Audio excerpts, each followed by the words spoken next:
Bapak Ibu, hari ini saya diminta untuk menyampaikan materi tentang pendidikan inklusi, tentang akomodasi pembelajaran pada layanan pendidikan inklusi. Ya, saya tampilkan ini Bapak Ibu karena mulutnya saya tutup, ya, makanya saya perkenalkan. Nah, wajahnya ini Bapak Ibu saya, ini sekian tahun yang lalu. Nah, saya masih gagal kalau sekarang. Sudah banyak ya. Nama saya ini ya. Oke Bapak Ibu,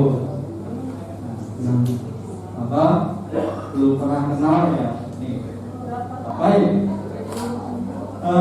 berikutnya Bapak Ibu. Nah, coba sekarang gambar mana yang menarik Bapak Ibu? Kenapa pilih? Warnanya beragam. Ya, berwarna-warni, bentuknya juga berbeda. Kalau ini monoton aja. Ini Bapak Ibu, coba mana yang mencerminkan kondisi peserta didik sekolah? Ada yang ini. Ingat masa kecil dulu.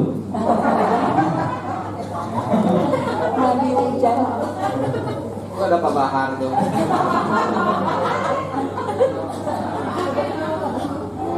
Nah, kondisi peserta didik kita itu adalah ini, coba perhatikan, ya. Ada yang ompong gitu kan, ada yang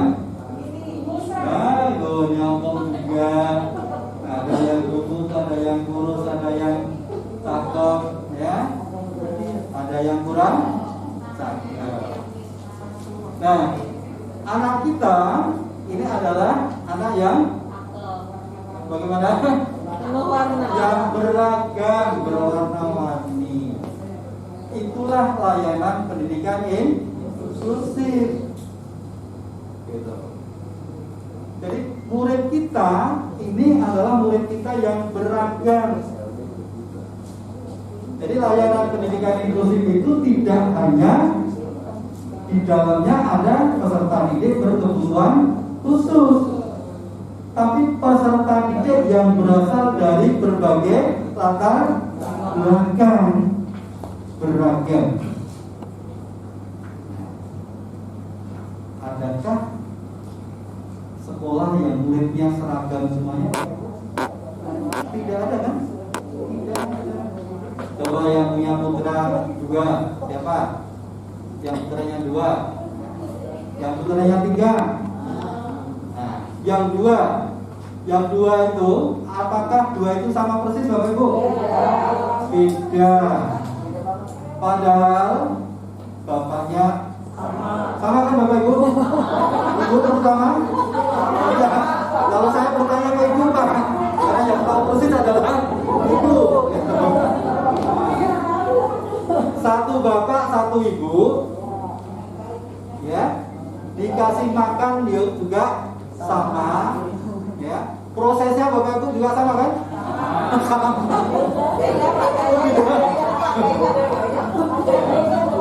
Tetapi begitu lahir berbeda. Itu yang 2. Yang 3 beda lagi. 3 anak mungkin 3 macam. Ya lebih dari 3 Bapak Ibu ada? Nah, lebih dari 3 bermacam-macam lagi. Padahal satu ayah, satu ibu. Jadi Bapak Ibu memang manusia dilahirkan di dunia ini dalam kondisi yang berbeda-beda. Gitu kan? Diciptakan manusia itu dari bersuku-suku, berbangsa-bangsa, dari laki perempuan, ya, supaya saling kenal, mengenal apa? Yo karakternya, yo latar belakangnya, supaya hidup kita itu dinamis. Oleh sebab itu Bapak Ibu, kita jangan alergi dengan perbedaan. Karena kita lahir di dunia ini juga karena perbedaan. Betul nggak Bapak Ibu? Iya. Kalau tidak ada perbedaan kita tidak akan lahir di dunia ini kan? Iya. Ya itu Bapak Ibu. Nah, maka jangan alergi dengan perbedaan. Di 230 gurunya dari berbagai daerah berbeda. Nah, punya latar belakang berbeda, punya kemampuan berbeda. Begitu kan? Tapi itu kalau bisa berjalan bersinergi akan menjadi kekuatan yang luar biasa. Akan menjadi kekuatan yang luar biasa. Bapak Ibu, kalau yang ngajar IPS ingin mengajarkan tentang adat budaya Batak, adat budaya Jawa. Kalau adat budaya Jawa yang tahu siapa? Yang banyak tahu siapa? Orang Jawa. Ya, tinggal panggil aja temannya dari Jawa itu sudah sampaikan. Ya. Adat budaya Batak tinggal kita tolong kemudian kita 10 menit, 15 menit sampaikan. Lebih bermakna. Saya itu Bapak Ibu. Jadi kita memang lahir dalam keberagaman. Selanjutnya Bapak Ibu, ini keberagaman peserta didik di sekolah, ya. Banyak sekali keberagamannya, bisa dari ini.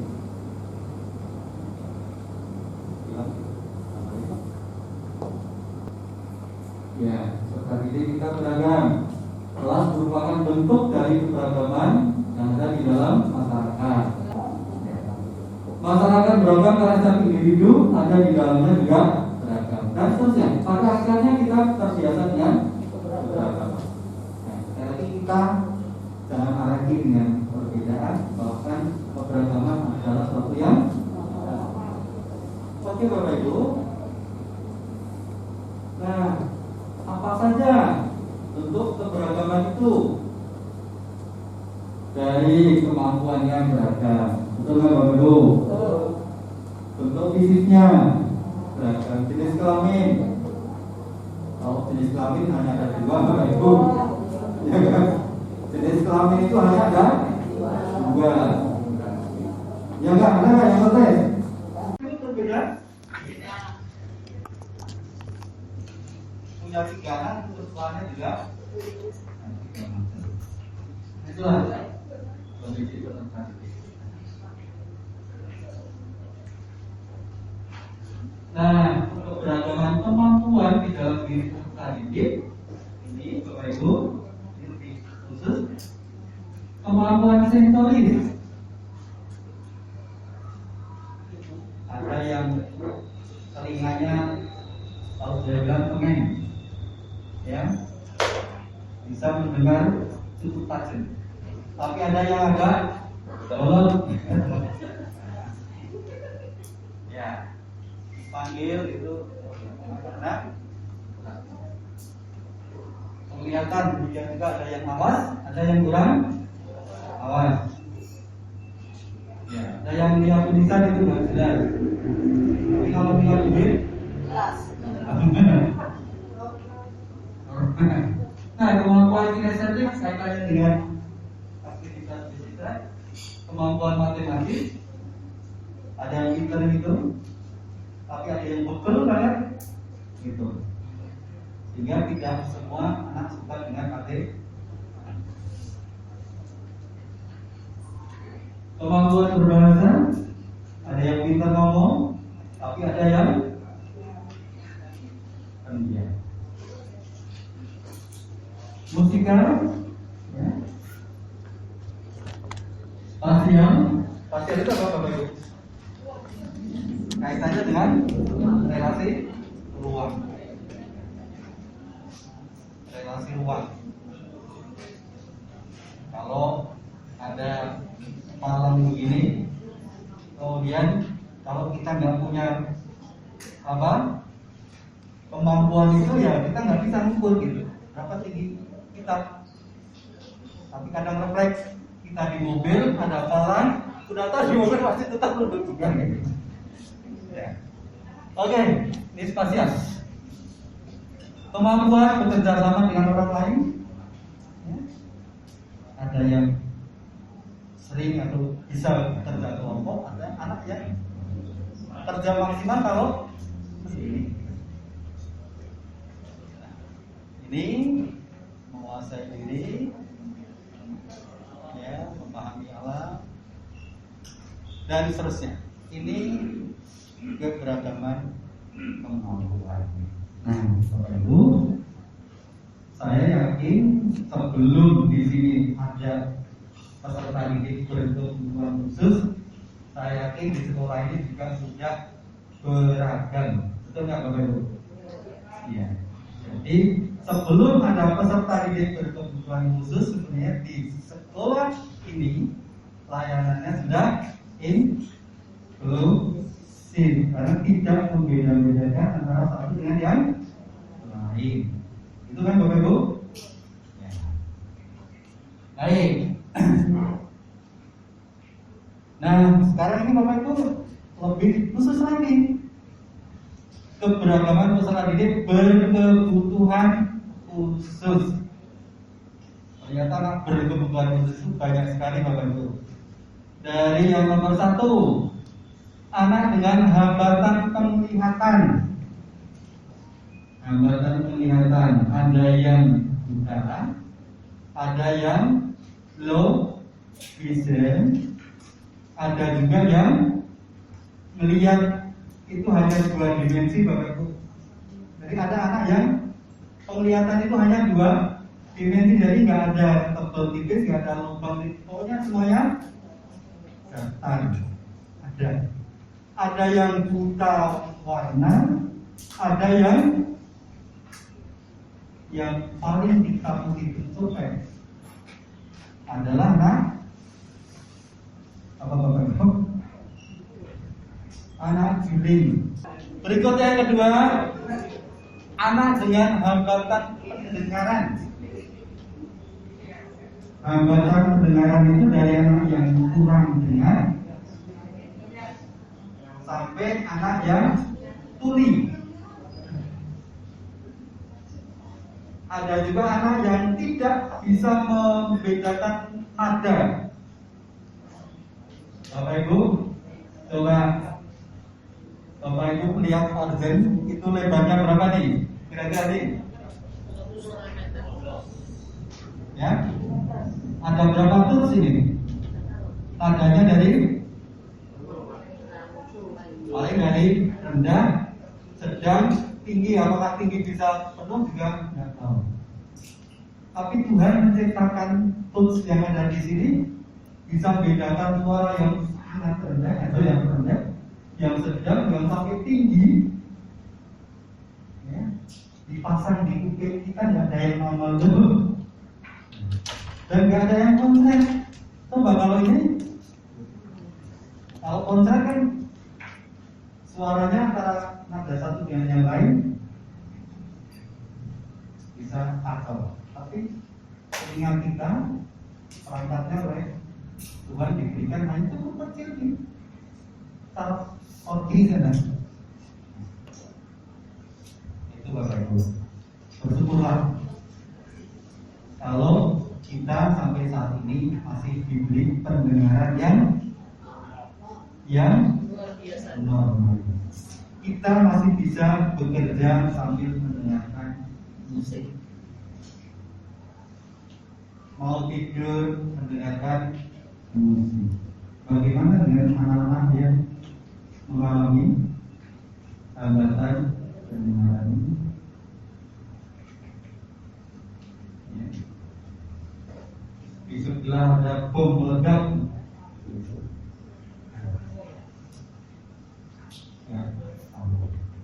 Kalau kita di jalanan itu ada puing, oh jenazah, kan gitu kan?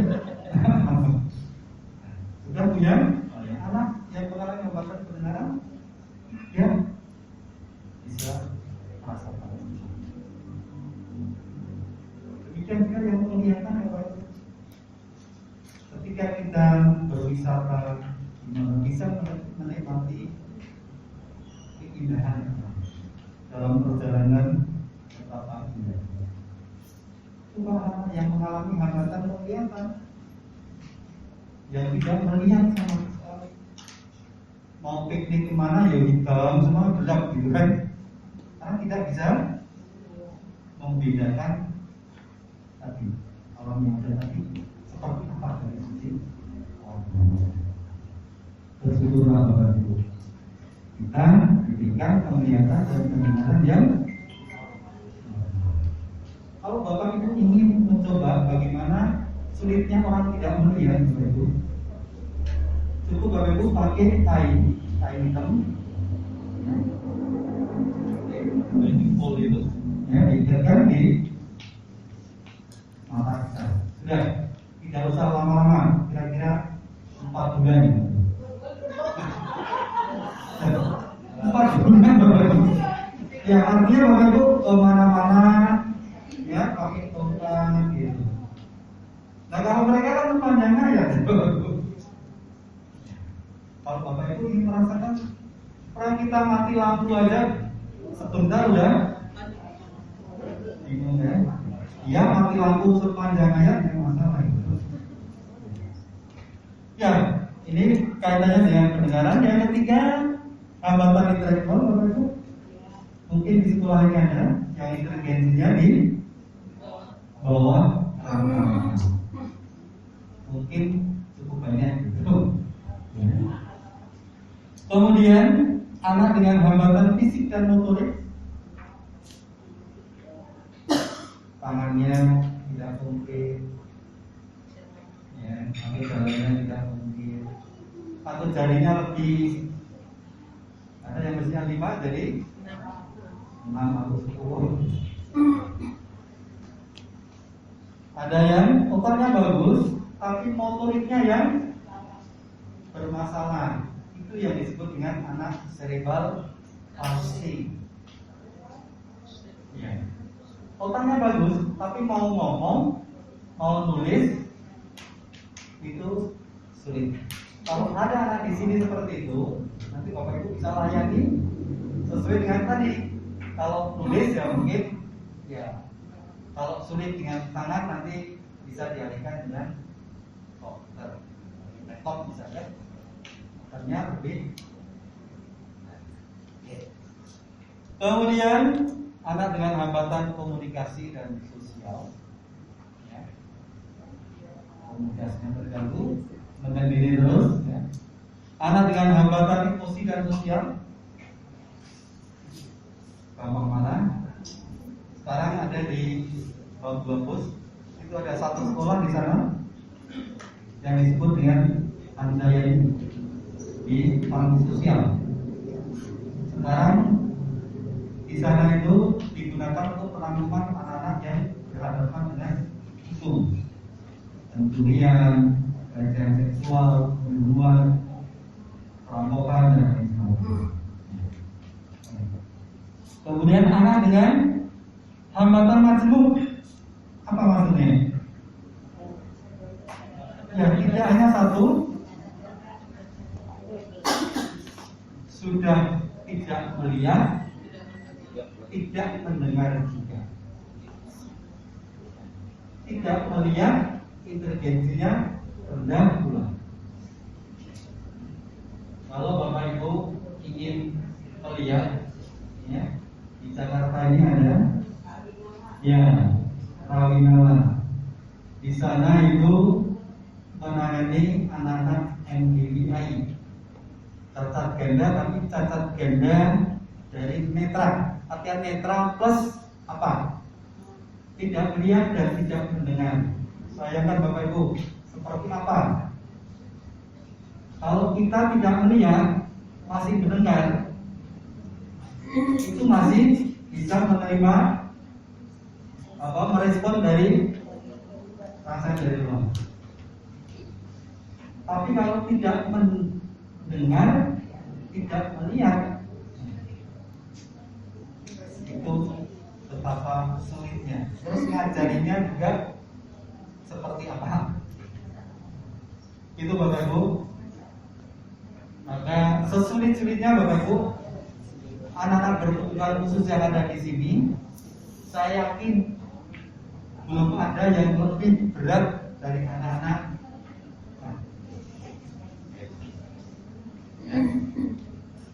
Oke Bapak Ibu, anak lambat belajar mungkin banyak di sekolah, ya. Kemudian anak berkesulitan belajar, ada anak lambat belajar, ada berkesulitan belajar, ada juga nanti hambatan belajar. Kalau hambatan ini tidak masuk di sana karena itu karena faktor yang ekstern misalnya. Ya. Anak hambatan belajar itu gini. Ada satu peristiwa benar-benar terjadi. Teman saya itu dulu ngajar di SD, guru baru di sekolah itu, karena sudah kelas 5 itu belum bisa baca dan tulis. Kelas 5 belum bisa baca dan kemudian diselidiki. Tiap hari anak itu jualan mantul resep di pasar.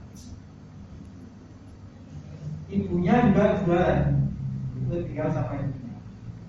Dari pagi sampai sore nggak ada yang ngajari dia belajar itu, nggak ada. Sehingga sampai kelas 5 dia tidak bisa baca dan tulis. Akhirnya oleh guru itu, ya, oleh guru itu, dia pertama ditemui orang tuanya. Bu, bisa nggak kalau si anak ini belajar sama saya? Silakan aja. Nanti jualannya dia jangan sampai siang, karena sekolahnya siang. Ya, jam 11 nanti ke sekolah belajar sama saya. Benar, diajari tulis, diajari. Akhirnya bisa baca tulis. Kelas 6 tamat. Kemudian dia melanjutkan ke SMP negeri yang bersama itu adalah berapa? 214 ya? Yang di itu? Ya. Di Jatinegara itu? 14. Dia diterima di sana. Kemudian setelah itu dia temui lagi guru itu, maksudnya sudah begitu. Apa yang mengagetkan guru itu? Bu, saya juara umum. Jadi kata, padahal di kelas 5 dia belum bisa. Nah, mungkinkah anak-anak kita ada yang seperti itu? Coba kalau tidak ditolong oleh guru itu kira-kira apa jadinya nanti? Sampai tamat SD nggak bisa baca tulis, boro-boro masuk ya, teruskan profesinya dia nanti jadi penjual atau meresep di pasar itu. Nah itu Bapak Ibu, ya. Ini anak lambat belajar, anak berkesulitan belajar itu. Ada yang disebut dengan disgrafia, anak yang kesulitan menulis. Ada yang disebut dengan disleksia, itu kesulitan di dalam membaca. Ada yang disebut dengan diskalkulia. Diskalkulia itu kesulitan di dalam matematika. Kenapa kesulitan itu? Karena ada gangguan disfungsi minimal otak. Persepsinya keliru. Huruf B dianggap huruf D. Atau penulisannya, ya, Taufik jadi Tipo gitu. Ya, kelapa menjadi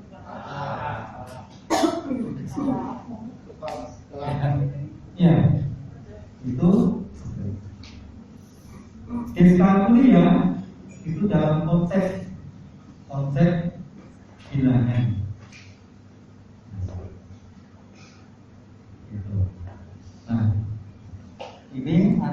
cerdas.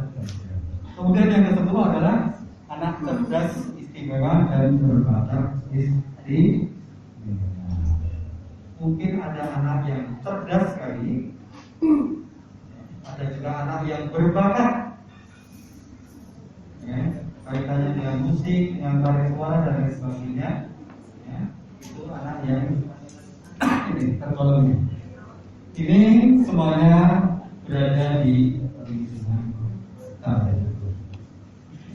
Baik Bapak Ibu, bisa dipahami ya apa yang saya sampaikan? Kalau nggak jelas, nggak jelas. Ya. Kecuali kalau ngantuk. Kalau ngantuk bagaimana Bapak Ibu? Kalau ngantuk bagaimana? Iya.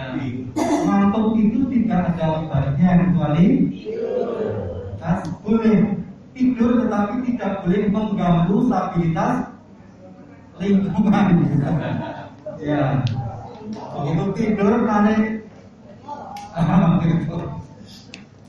Baik. Nah ini Bapak Ibu, setiap warga negara punya hak yang sama untuk memperoleh pendidikan yang bermutu. Ini Undang-Undang Nomor 20 Tahun 2003 tentang Sistem Pendidikan Nasional. Hak pendidikan untuk penyandang disabilitas. Nah ini Undang-Undang Nomor 8 Tahun 2016 dan sudah ditindaklanjuti ke Peraturan Pemerintah Nomor 13 Tahun 2020. Mudah-mudahan sebentar lagi keluar permennya. Kalau sudah keluar permennya, Bapak Ibu lebih enak. Fasilitas sarana prasarana sekolah, tenaga, kurikulumnya dan lain sebagainya, termasuk ada pelayanan disabilitas, ada tenaga ahlinya. Gitu. Berarti boleh bertanya Ya. tadi seperti Bapak katakan boleh Silakan. dengan melihat seperti ini berarti menurut saya siswa-siswa yang penyandang disabilitas ini kalau dia bergabung di sekolah umum mestinya dia tidak dikasih rapor yang sama dengan anak yang lain karena dia mempunyai ciri khas khusus. Betul. Bukan saja memang fasilitas tetapi juga mengenai kurikulumnya juga harusnya tersendiri sehingga rapor kita tidak mungkin menyamakan sama dengan rapor Betul. kan sesuai dengan bakatnya tadi. Mungkin satu aja bakatnya itu aja rapornya. Ya, nanti betul ya Bapak. Ya, rapornya Bapak Ibu. Rapornya itu berbeda. Berbeda apanya? Berbeda deskripsinya. Nanti di sini akan dibahas dalam akomodasi itu yang seperti apa. KKM-nya boleh nggak sama? Boleh sama, KKM mungkin akan sama. Pelajarannya sama nggak? Materinya, kedalamannya yang mudah-mudahan nanti di sini bahas ya. KKM-nya boleh sama, kurikulumnya sama, tapi bisa nanti dimodifikasi atau diadaptasi nanti. Ya.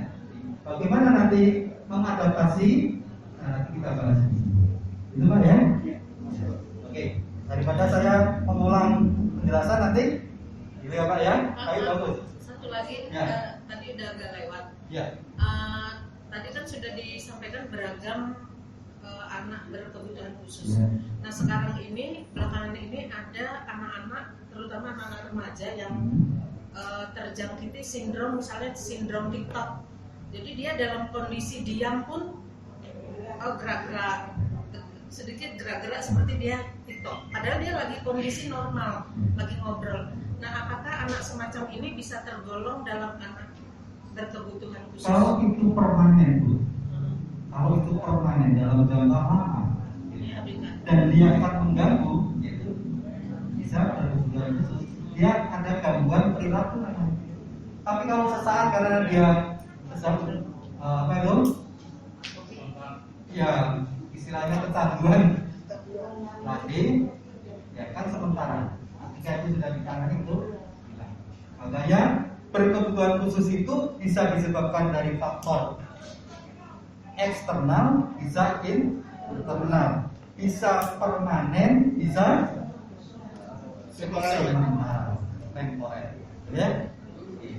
Kalau yang itu mungkin temporer dan faktornya eksternal. Kalau itu sudah dihilangkan, gitu, ya. Berbeda dengan yang penglihatan tadi atau yang hambatan intelektual, ya, itu Bu ya. Oke. Nah, Bapak Ibu, ini proses pengelolaan pembelajaran seperti ini, Bapak Ibu. Pertama, peserta didik masuk melalui PPDB, kemudian diidentifikasi.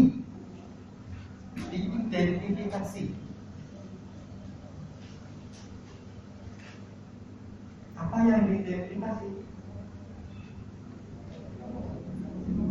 Anak ini dia tergolong apa jenis kebutuhan? Oh, dia kurang melihat atau tunanetra. Tapi tunanetranya itu seberapa? Apakah masih bisa melihat? Apakah harus menggunakan kacamata atau harus kacamata pun juga sudah tidak berfungsi. Oh, dia kurang dengar atau tidak benar, masih nggak? Ada berapa desibel yang dia diidentifikasi? Setelah diidentifikasi, barulah dilakukan yang namanya asesmen. Tolong yang 13 peserta didik ini, Bapak Ibu, tolong di asesmen. Rubrikannya, siapa yang rubrikannya? 1, 2, 3, 4, 5. Tolong kerjasama melakukan asesmen pada peserta didik baru yang 13 tadi. Apa yang dilakukan asesmen itu adalah memotret potensi apa yang sudah dimiliki, kemampuan apa yang sudah dimiliki, akademisnya, baca tulisnya seperti apa, coba dicek nanti. Jangan-jangan ada anak yang belum kenal huruf atau belum bisa membaca kata, dicek dulu di asesmen. Ya. Asesmen itu sebenarnya ada dua, asesmen yang akademik, ada asesmen perkembangan. Kalau perkembangan kaitannya dengan kemandirian yang nanti terkait dengan program kebutuhan khusus.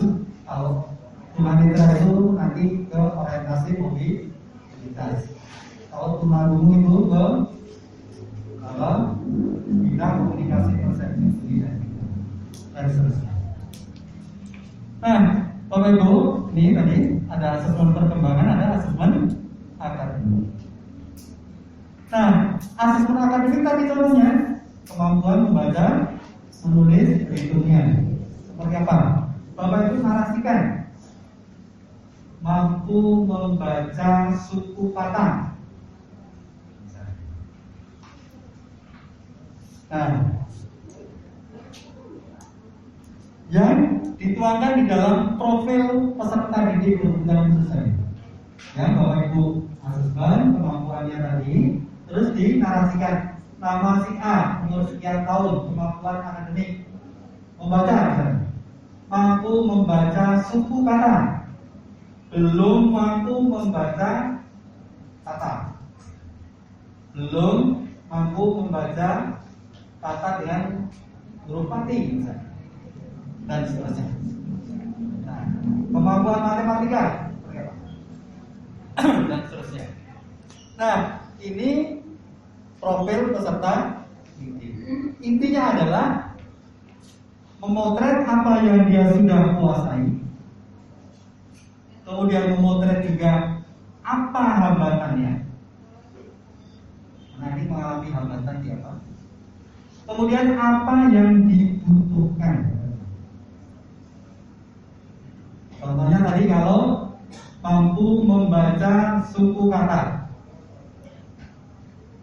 atau mungkin yang lebih pikiran, mampu membaca kalimat, belum memahami isi apa yang dibaca.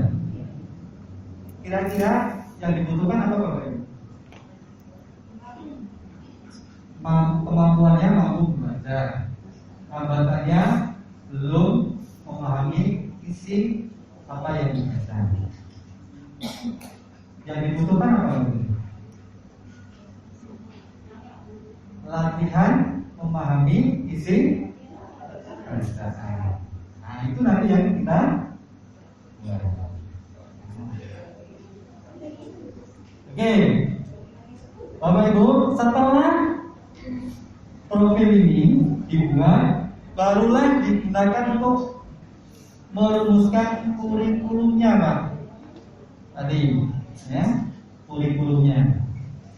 Nah, kurikulum untuk anak berkebutuhan khusus itu ada yang setara berdasarkan hasil asesmen tadi, ada yang setara sesuai dengan standar nasional pendidikan, tapi ada yang perlu diadaptasi.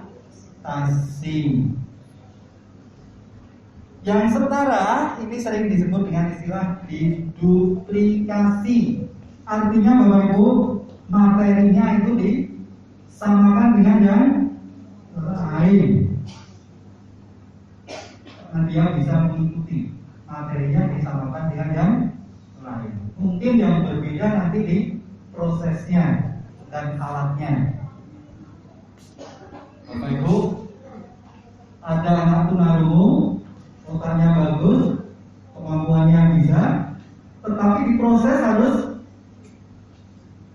disesuaikan.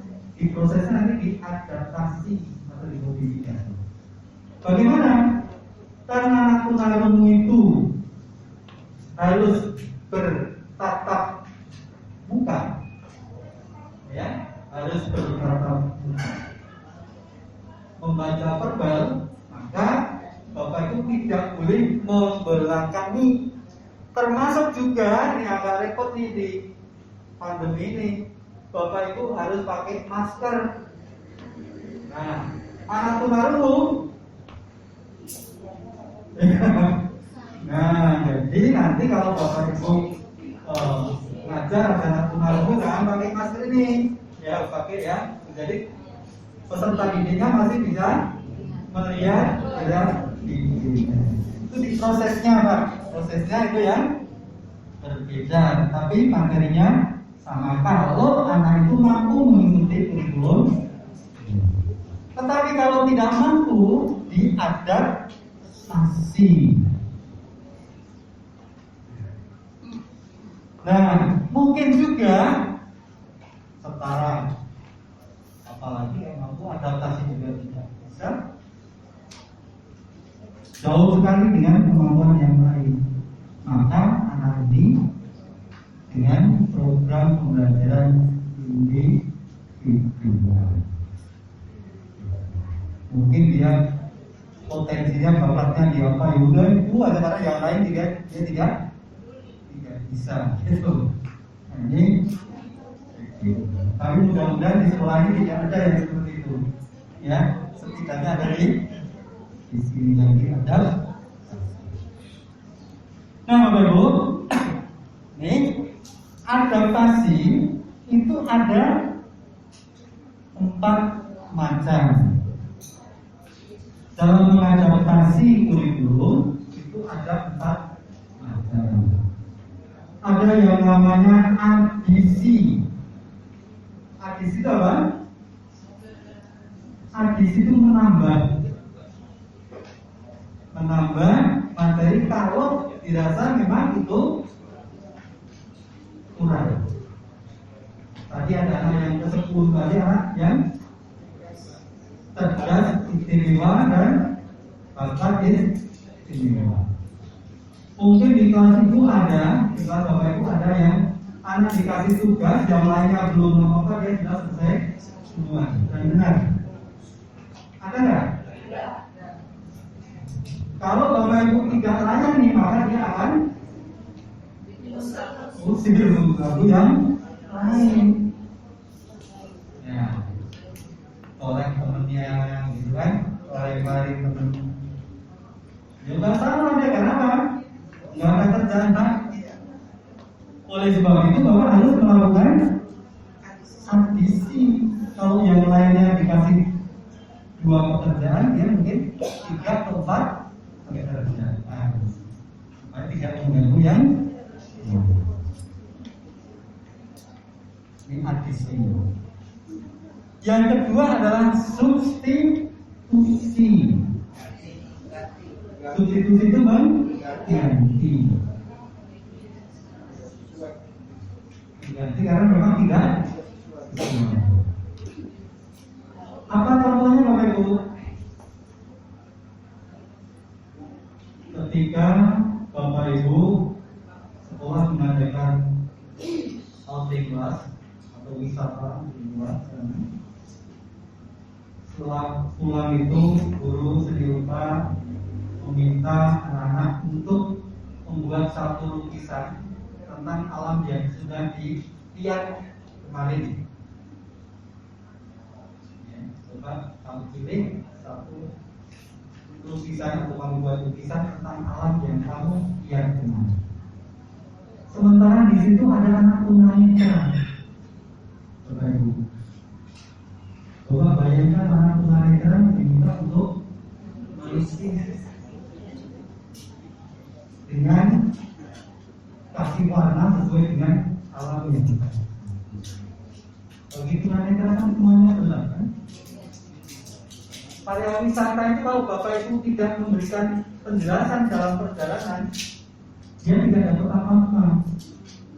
Makanya kalau nanti di sini ada anak tunanetra ketika outing class, ada pendampingnya. Nah, ini sekarang kita berada di jalan ini, sebentar lagi kita akan melewati jembatan, di bawahnya ada sungai. Ini kita sudah sampai di jembatan, ini ada sungai, airnya jernih. Pasti penjelasan itu. Begitu sampai di objeknya juga Bapak Ibu jelaskan di sana ada apa-apa.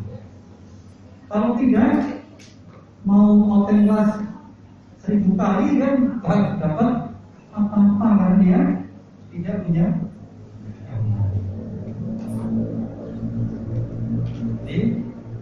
Perlu ditanamkan. Nah, bagi tunanetra tadi yang Bapak Ibu mengajar seni rupa meminta untuk menggambar, anak tunanetra tadi jangan diberi tugas menggambar, dia tidak akan bisa, maka disubstitusi, diganti saja dengan apa? Boleh bercerita, boleh menyanyi, sama-sama seni, ya, musik, ya. Mungkin anak tunanetra bermain musik bisa lebih jago daripada kita yang awas Bapak Ibu. Ya. Oke, jadi diganti. Atau sebaliknya Bapak Ibu, ada guru musik, ya, mengajarkan seni suara, di situ ada anak tunarungu. Mau sampai kapanpun gitu ngajari seni suara sama anak tunarungu ya, saya bisa nadanya itu monoton. Iya. Iya. Tunarungu itu biasanya tunawicara, karena tidak bisa merekam apa yang bicara selamat pagi itu tidak bagus. Biasanya suaranya datang. Selamat pagi Bapak. Selamat pagi Ibu. Nah, anak-anak yang tunarungu tadi tidak wajib mengikuti seni suara. Dia dialihkan saja ke seni rupa. Seni pahat. Ini rupa seni pahat dia akan bagus dan banyak anak-anak tunarungu yang lukisannya bagus. Dia lebih serius Bapak Ibu kalau lukis. Nggak ada gangguan dari luar. Oke. Ya, contoh lain. Jangan terlalu olahraga. Ngajar olahraga. Ya. Di situ ada materi menggiring bola dengan kedua kaki. Ada nggak Bu? Ada. Kakinya kakinya satu atau tidak punya kaki. Nah, terus pakai apa? Kalau nanti ada anak yang kelainan fisik tidak punya kaki, ibu ada olahraga, jangan sekali-kali bu, nah kamu udah duduk aja, kasihan, nanti udah tak kasih dikali. Jangan. Kenapa? Mengajar olahraga supaya apa? Ya di samping dia terampil juga dia sehat. Kalau dia nggak pernah ikut olahraga terus kapan sehatnya? Makanya diganti bu, jangan kedua kaki tapi pakai ya bersih.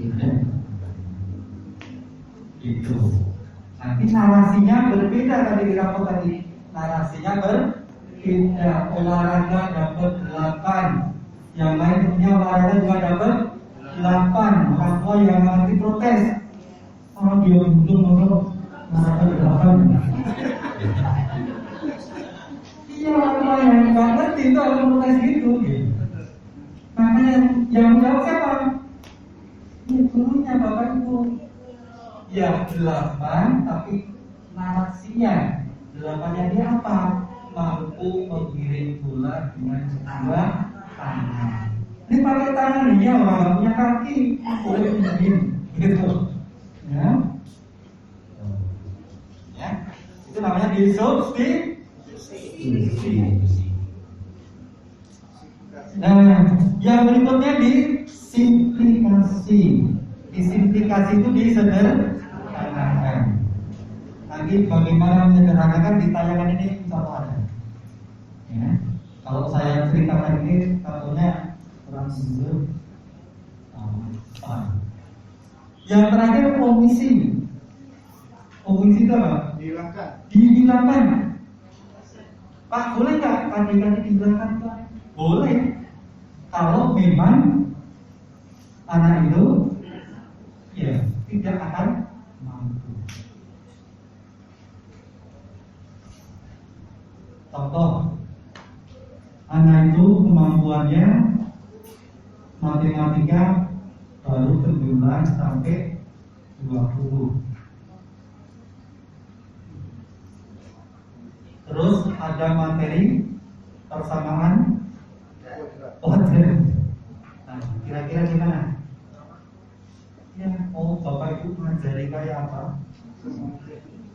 Anaknya bisa stres, bapak ibu bisa rontok rambutnya, gitu kan? Ya, karena stres kan? Anaknya nggak mau sekolah, orang tuanya ikut stres, stroke, stop gitu. Oleh sebab itu materi-materi yang memang anak itu tidak mampu dihilangkan saja. Hilangkan saja.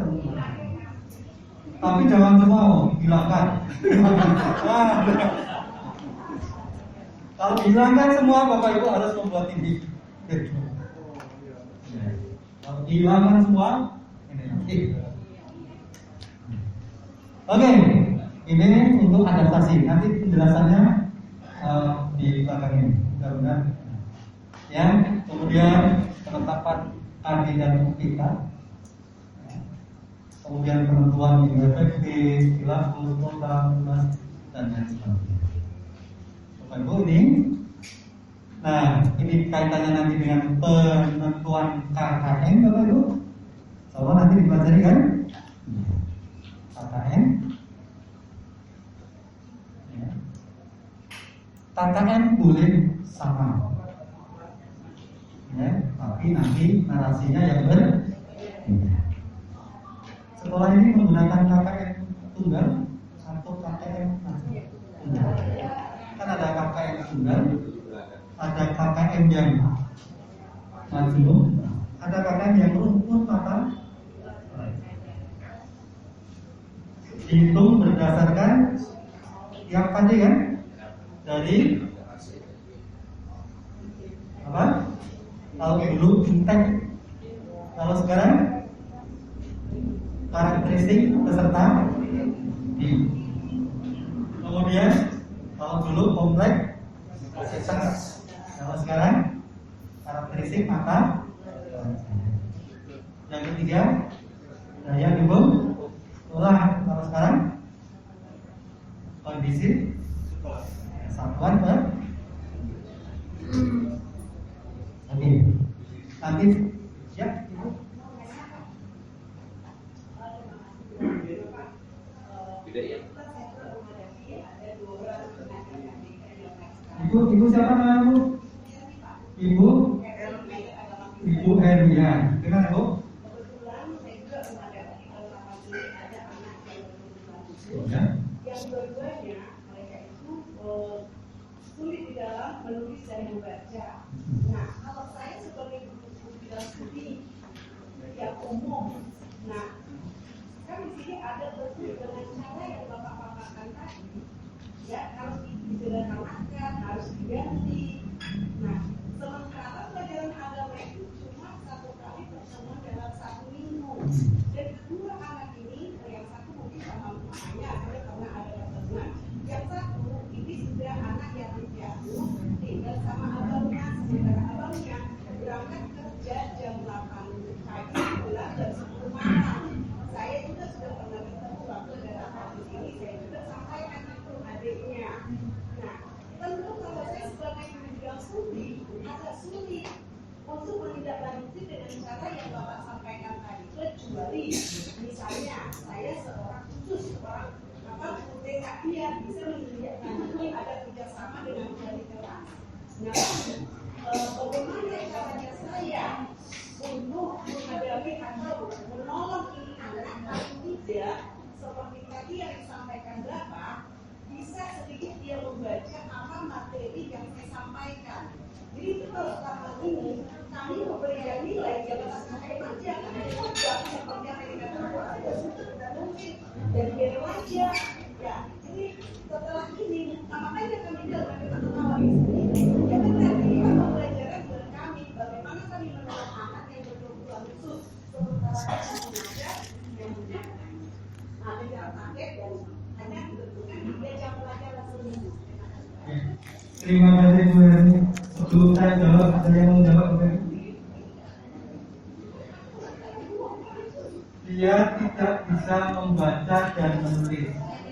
Oh, belum bisa membaca dan menulis. Apa yang harus dilakukan dalam pelajaran agama Kristen?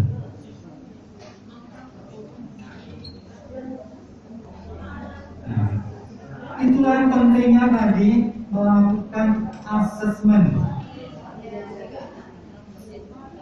Nah, sekarang pertanyaannya Bu, anak itu mendengar atau enggak? Mendengar. Bisa ngomong enggak? Bisa. Kalau dijelaskan itu, ya, kemudian dia suruh mengungkapkan entah 1 kata, 2 kata, bisa kan? Ya.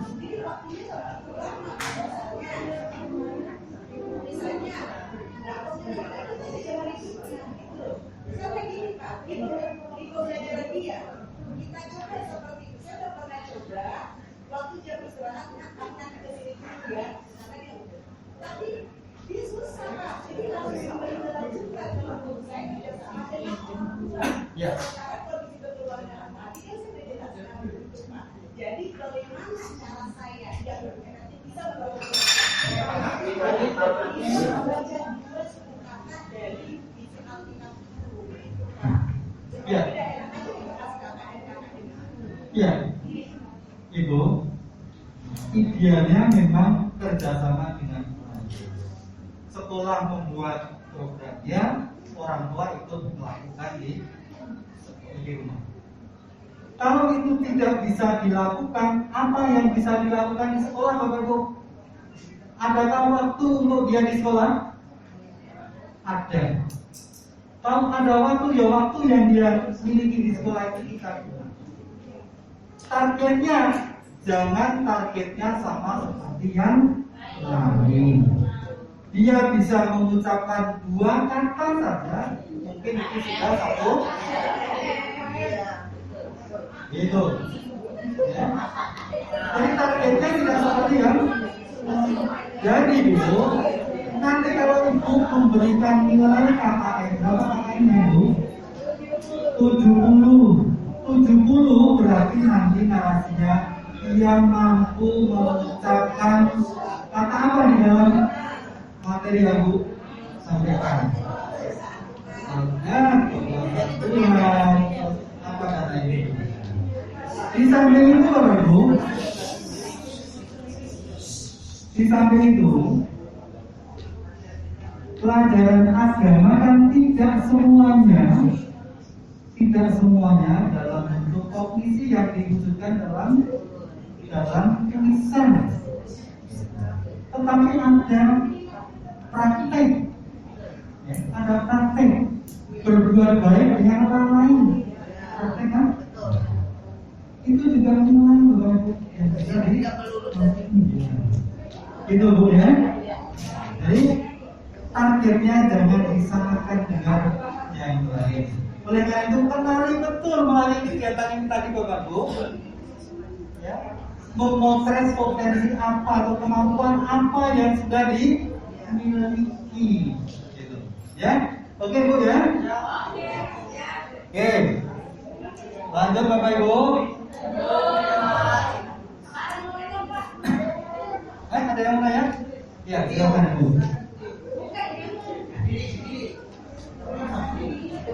Baiknya masa sudah. Yang diberikan kepada saya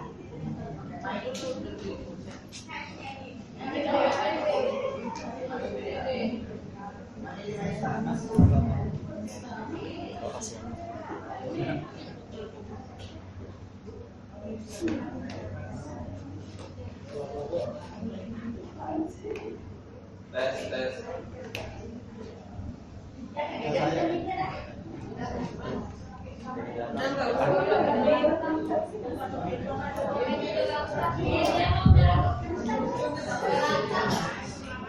Ya kalau nggak bisa ke depan sini aja suaranya yang jelas. Dia maju.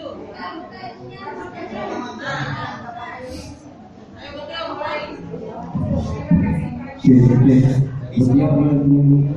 atas kesempatan yang diberikan kepada saya.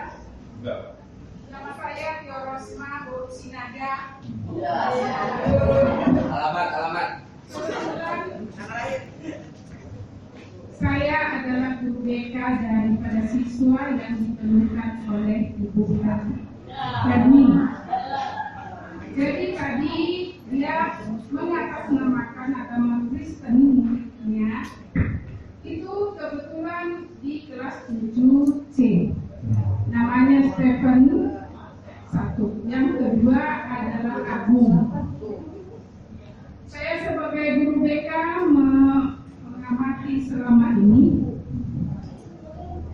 Kalau saya sudah pahami tadi dari penjelasan Bapak, untuk menganalisa semua kekurangan mereka menjadi yang dikategorikan menjadi ABK ya.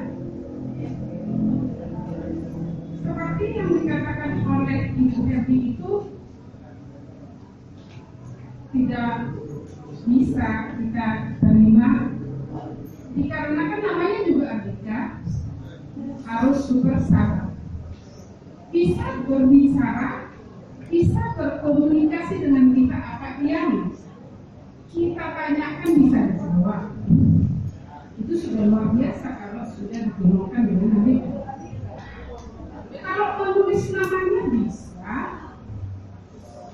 tetapi tidak sempurna seperti yang umum. Ya, baik, itu sudah merupakan digolongkan ABK. Sementara yang bukan ABK, kalau kita lihat juga, kita menilai juga, tetap tidak mencapai KKM. Kalau begitu, di mana pemahaman kita antara perbedaan yang ABK dengan yang bukan ABK? Kalau sampai disuarakan di sini, sepengetahuan saya mulai dari semester 1 yang digolongkan seperti hermita yang sulit berbicara pun tidak bisa, itu ada dulu di kelas 7 Dea, Ibu Ati, 2 orang itu sama sekali tidak ada komunikasi pun tidak ada. Andai kata itu terus di sini sekolah, bukan mengundurkan diri, tetap aja naik kelas. Asal dia hadir, bagaikan boneka pun dia di situ hadir. Sudah naik kelas, apakah dia bisa berkomunikasi, mengalir, tertawa, menulis? Apakah dia harus kita bicarakan, Pak? Ya, jadi tadi dititik beratkan oleh Bapak di sini komunikasi yang kuat antara orang tua dengan BK, wali kelas dan makanya kita sudah lakukan seperti itu. Banyak masih bisa. Terima kasih banyak. Demikian pendapat dari saya. Yang dua itu tidak masalah. Karena kita sudah ada backgroundnya, ABK dan disertakan dengan surat keterangan dokter berkebutuhan khusus. Sekian, terima kasih dari saya Doros Naga.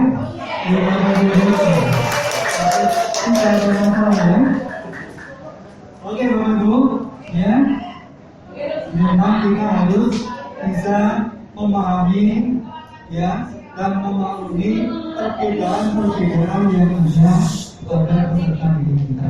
Ya, memang kemampuannya berbeda, sehingga targetnya juga berbeda. Ya. Baik, Bapak Ibu, ini saya kira cukup tampilan ini ya. Saya akan sampaikan materi berikutnya ini ya. Perlu identifikasi juga. Ya. Ini profilnya, profil peserta didik dan guru, Bapak Ibu. Gambaran tentang potensi yang dimiliki peserta didik, kemampuan yang sudah dimiliki, hambatan yang dihadapi serta apa yang dibutuhkan.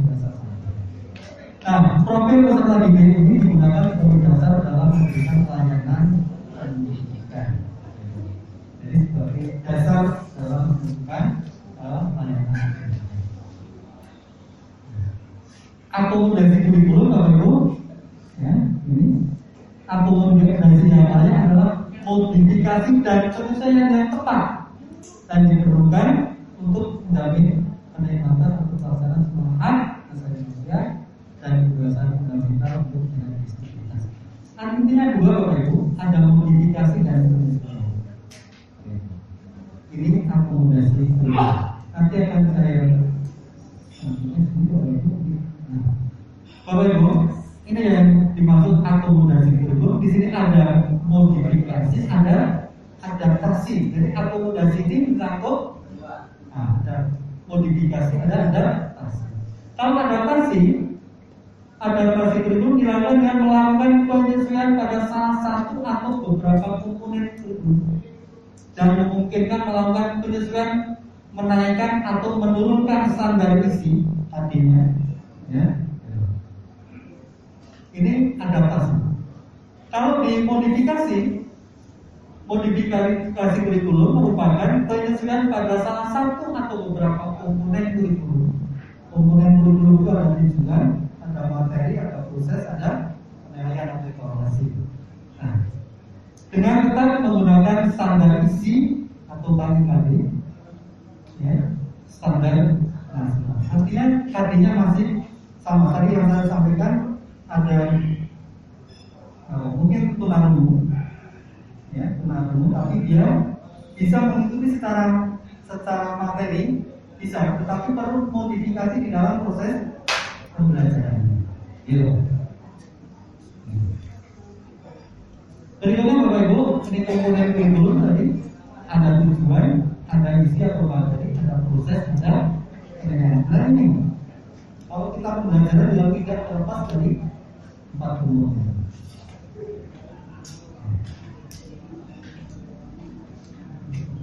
Nah,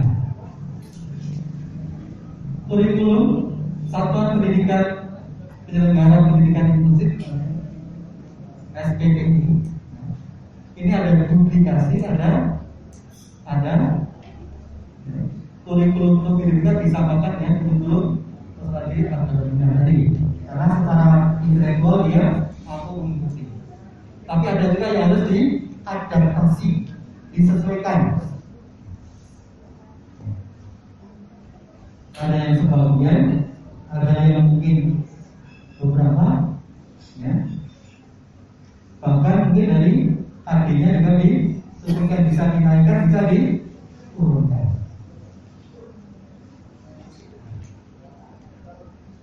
Kurikulum disesuaikan dengan kemampuan dan karakteristik peserta didik.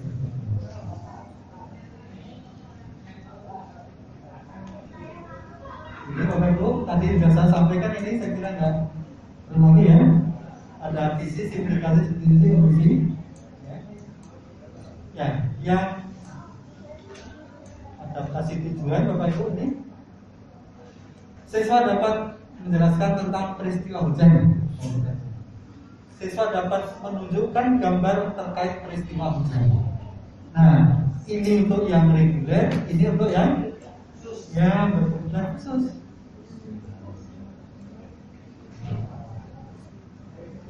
Yang reguler, siswa dapat menghitung volume tabung. Siswa dapat membedakan tabung dengan silinder. Sama-sama materinya masih tabung uang, ya.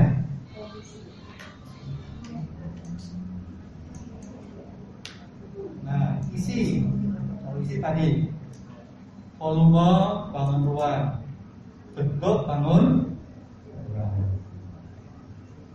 Tadi kan membedakan tabung dengan silinder, ini menghitung peristiwa hujan. Di sini materinya tetap peristiwa hujan, tapi hanya menunjukkan adaptasi proses. Ya. Proses pembelajaran berkaitan dengan waktu, cara, tempat, sumber, ya, dan alat.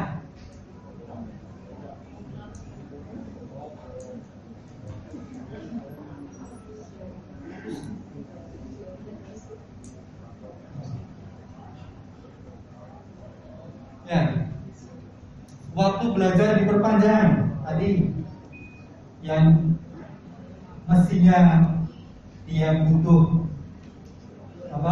2 jam pelajaran, anak ini mungkin butuh tapi ya enak saya berikan tugas kayak tolong ini lakukan di pembelajaran waktu dilaksanakan di kelas khusus. Dan bisa saja. Penggunaan alat bantu khusus dalam pembelajaran, ya mungkin itu, ya. Untuk kalau tunanetra, komputer, bicara, ya. Kalau anak-anak dengan hambatan intelektual butuh alat peraga. Nah, penggunaan guru pendamping shadow teacher. Shadow teacher Bapak Ibu boleh. Misalnya ada anak yang belum bisa duduk diam di kelas, belum ada kepatuhan di dalam belajar di kelas, boleh ada shadow teacher. Tapi ingat, dia adalah shadow teacher, ya, berbeda dengan pembantu. Apa bedanya shadow teacher dengan pembantu?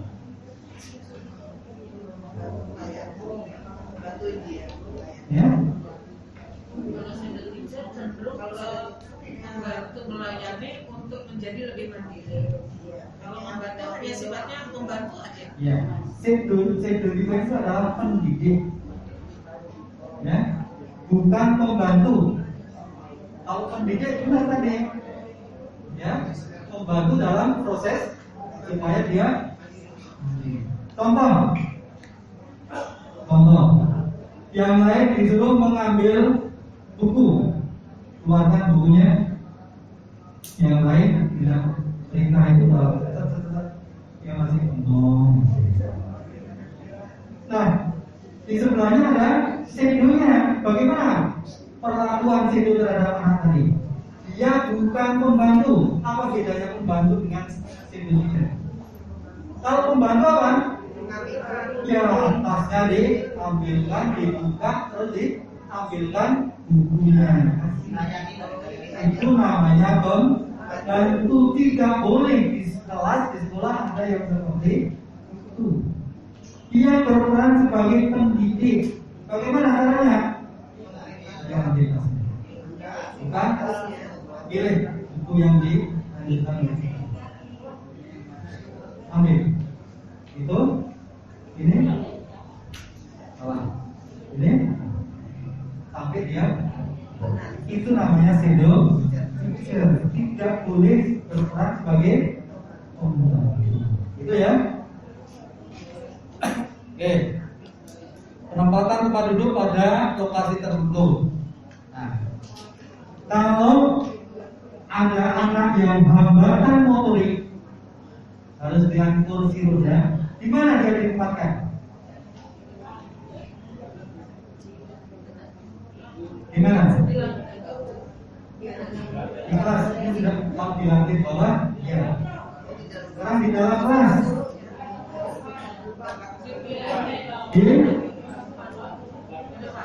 Nah, di mana dengar? Kalau ada anak yang tunanetra pakai kursi roda, tempat duduknya di posisi di mana? Dekat pintu. Apa tujuannya? Dia akan mengalami hambatan di dalam mobilitas kan? Kalau di depan itu, sewaktu-waktu dia harus keluar, itu tidak mengganggu yang lain dan tidak terganggu yang besar. Sudah tahu pakai kursi roda ditaruh di belakang di pojok. Biar antar pak di pojok saja. Giliran kebelet pipis, nah kebelet pipis kan gimana? Ya, lu kan duluan di sana bro. Itu. Kalau ada anak tunarungu sekarang, ditempatkan di mana? Di mana? Depan. Dekat meja guru. Paling depan. Mana? Kalau paling depan, nanti temannya ngomong apa, dia ngasih pertanyaan gitu dan dia nggak tahu. Ya, posisinya di tengah, maka yang bagus belajar itu tengah lingkaran yang bagus. Sehingga dia bisa melihat ke kanan dan karena kelas kita tidak setengah lingkaran ya dibuat saja jadi. Kalau ada anak yang hiperaktif, tempatkan di mana?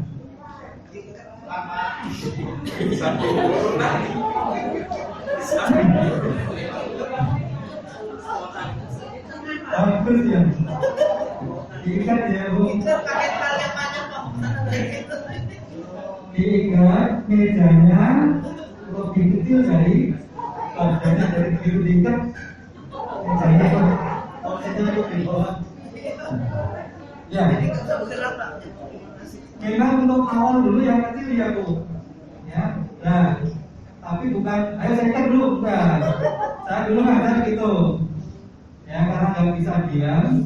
Ayo sekarang kita mau naik pesawat terbang. Kita semua badannya diikat dulu.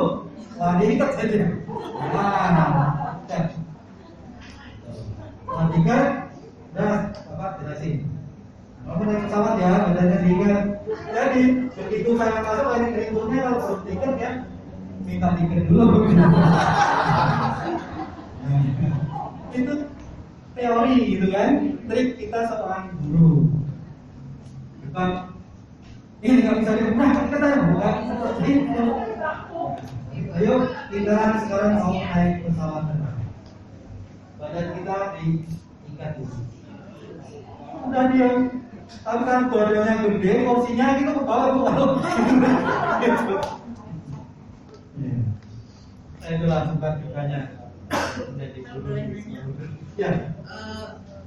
Nanya sedikit tentang shadow teacher ya Pak. Ya. Beberapa tahun yang lalu saya pernah mengajar di SMP 223. Kebetulan di sana adalah rujukan inklusi.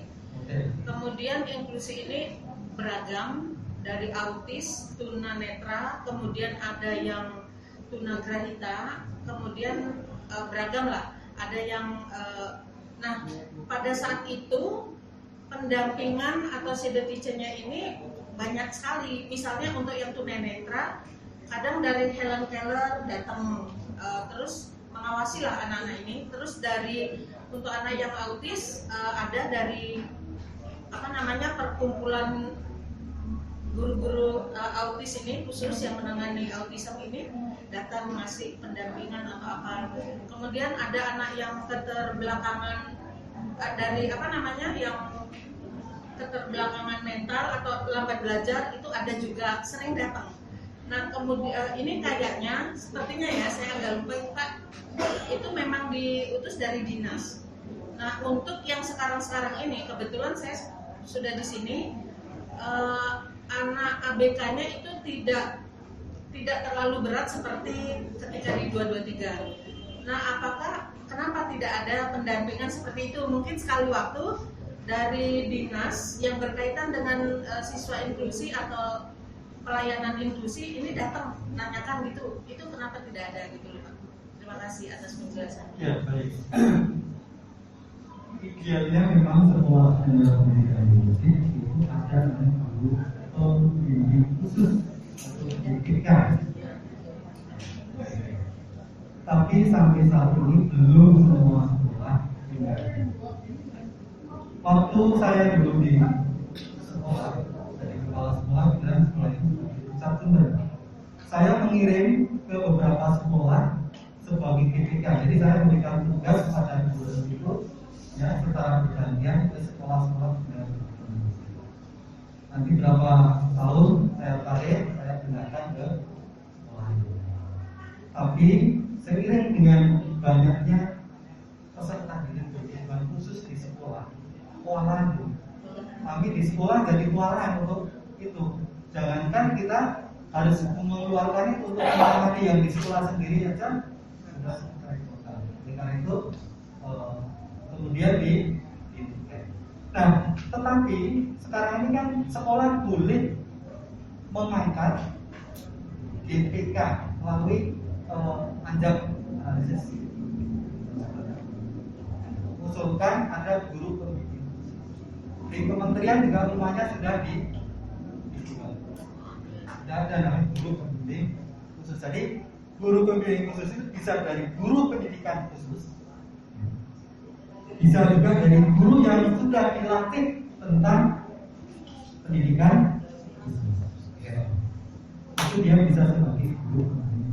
Mudah-mudahan nanti dengan diturunkannya dari PP untuk permen itu terlaksana. Syukur kalau di sekolah-sekolah itu nanti sudah dibentuk adanya unit layanan disabilitas. Mudah-mudahan itu segera terwujud. Itu Bu ya. Oke Bapak Ibu, ini waktunya agak lewat ya. Ya. Nah ini saya selesaikan dulu, bagaimana Bapak Ibu?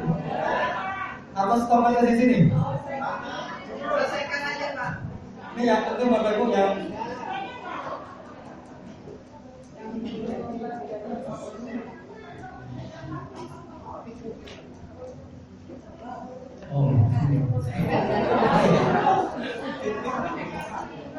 ya, ternyata tidak ada di slide ini.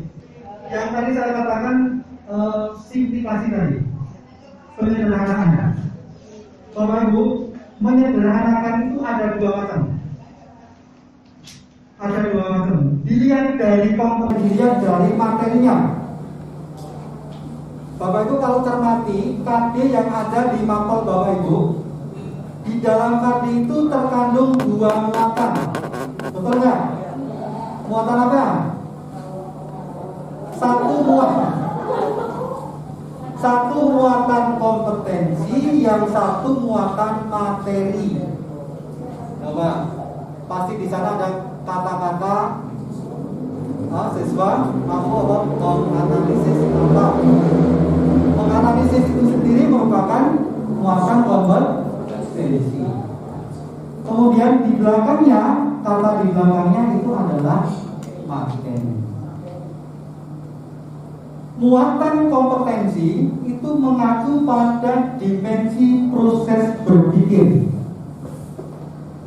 Proses berpikir yang kita gunakan saat ini menggunakan taksonomi dari Bloom yang sudah direvisi oleh Gomeznya, yaitu taksonomi Anderson. Nah, taksonomi Anderson itu proses berpikir itu dimulai dari mengingat, memahami, menerapkan atau mengaplikasi, kemudian menganalisis, di atasnya mengevaluasi, dan yang paling tinggi mencipta atau mengkreasi. Jadi kompetensi di KB Bapak Ibu itu menggambarkan tadi tentang proses berpikir. Silakan dicermati berada di posisi mana. Apakah di mengingat, memahami, menerapkan, menganalisis, mengevaluasi, atau mencipta?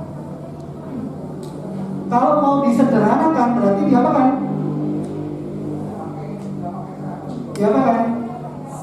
Disimplikasi, diturunkan dari menerapkan menjadi memahami atau mungkin mengingat. Jadi kandinya Bapak Ibu turunkan untuk anak berkebutuhan khusus tadi, bukan menerapkan tapi mungkin menyebutkan atau mengingat.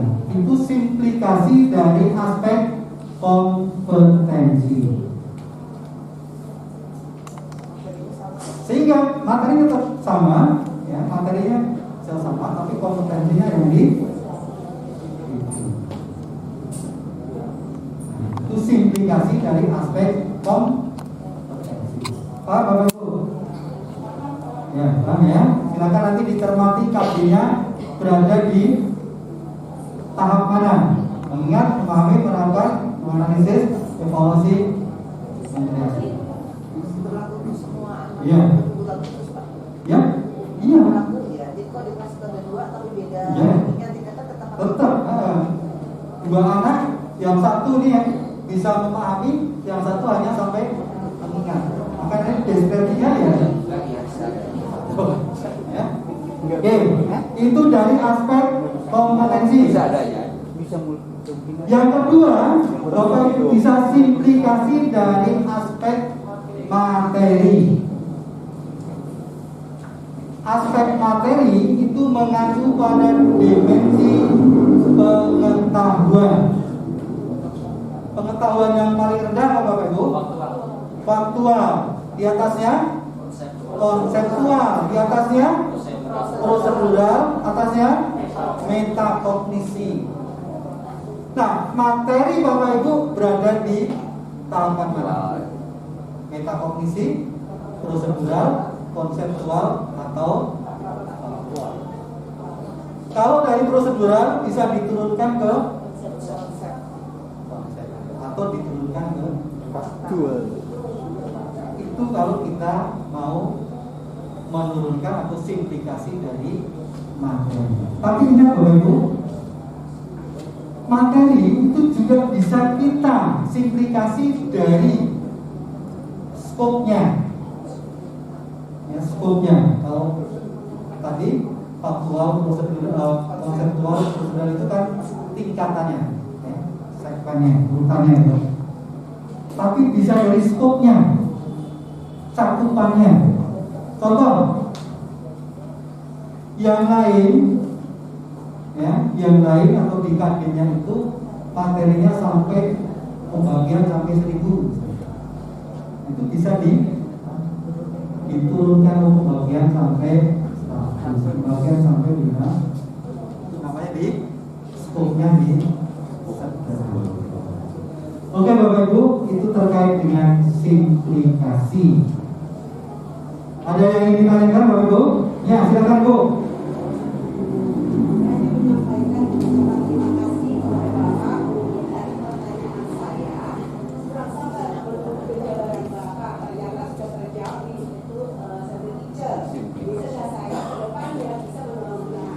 Sebagaimana yang Bapak sampaikan dari awal, itu kan anugerah Tuhan. Saya sangat berubah karena memang sudah diidentifikasi.